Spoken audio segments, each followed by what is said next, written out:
सुन, जी साहब। मैं इस एरिया का नया एमसीडी ऑफिसर हूँ। मुझे तेरे ठेले का लाइसेंस देखना है। साहब वो तो नहीं है हमारे पास। लाइसेंस नहीं है तो ये ठेला यहाँ पे क्या कर रहा है? हटा यहाँ से इसे। देखिए साहब ऐसा मत करिए, हम गरीब लोग हैं। गरीब है तो मैं क्या करूँ? जाके कोई दुकान किराए पे ले और ये सारा सामान वहाँ पे लगा, यहाँ नहीं लगेगा ये, समझी? साहब दुकान के लिए पैसे भी तो होने चाहिए, हमारे पास इतने पैसे नहीं हैं। अरे तो किसी से उधार लेके पैसे ले ले और दुकान खोल जाकर। साहब हम जैसे को कौन पैसे देगा? तेरे पास सोना या चांदी कुछ तो होगा, उसे बेच के पैसे अरेंज कर ले कहीं से। साहब अब एक काम करिए ना, हमसे कुछ पैसे रख लीजिए, हमारा ठेला हमें यहीं लगाने दीजिए ना। अच्छा, तुझे मैं घूसखोर नजर आ रहा हूँ? एक हफ्ते के अंदर तेरे ठेला हट जाना चाहिए यहाँ से, समझी? वरना मैं आके हटा दूंगा। पर साहब अब पिछली गली में एक दुकान है, वहाँ पे जाके बात कर ले और ये सारा सामान वहीं पे लगा। एक हफ्ते का टाइम है तेरे पास, समझ आ रही है?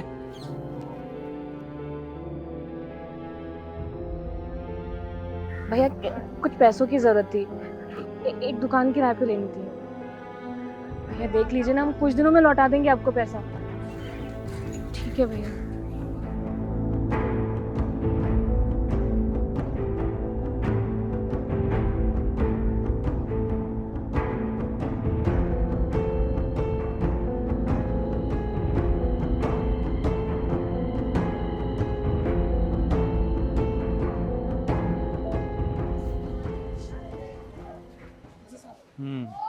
मिल गई दुकान तुझे? जी साहब, उस दिन आपने हमारे पास कोई और चारा छोड़ा ही नहीं, इसलिए हमने अपनी माँ की चूड़ियाँ गिरवी रख के ये दुकान खोल ली। चल कोई बात नहीं, तेरा काम कम से कम हो तो गया। हाँ हाँ साहब, वो तो हमें एक भला आदमी मिल गया था जिसने ब्याज का दर भी कम लिया हमसे, वरना हम तो सिर्फ ब्याज के पैसे ही भर पाते। चल कोई बात नहीं, अभी दुकान अच्छे से चला के अपनी माँ की चूड़ियाँ वापस ले लियो, ठीक है? ठीक है साहब।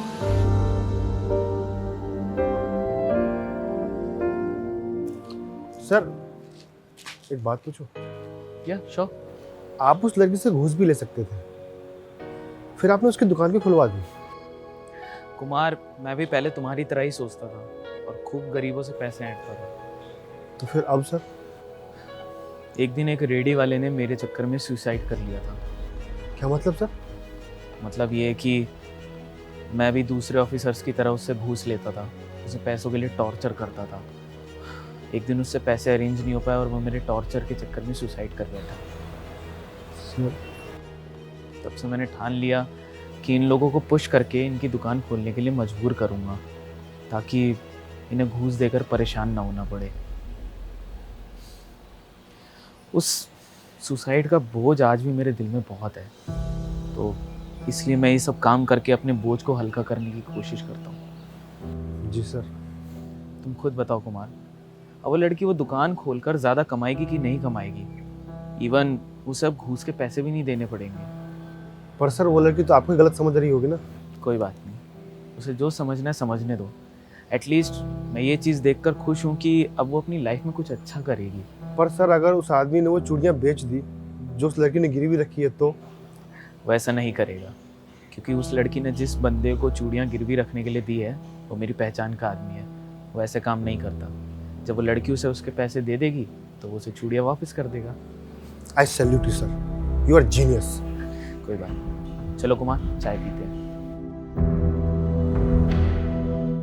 If you are going through any psychological or relationship problem, then you can join our positivity group by the name of Nijo Positive. It's a community counseling group wherein you can submit your problems anonymously and people in the group will try to solve it or support you with positivity. The link is in the description below. Thank you. Bye-bye.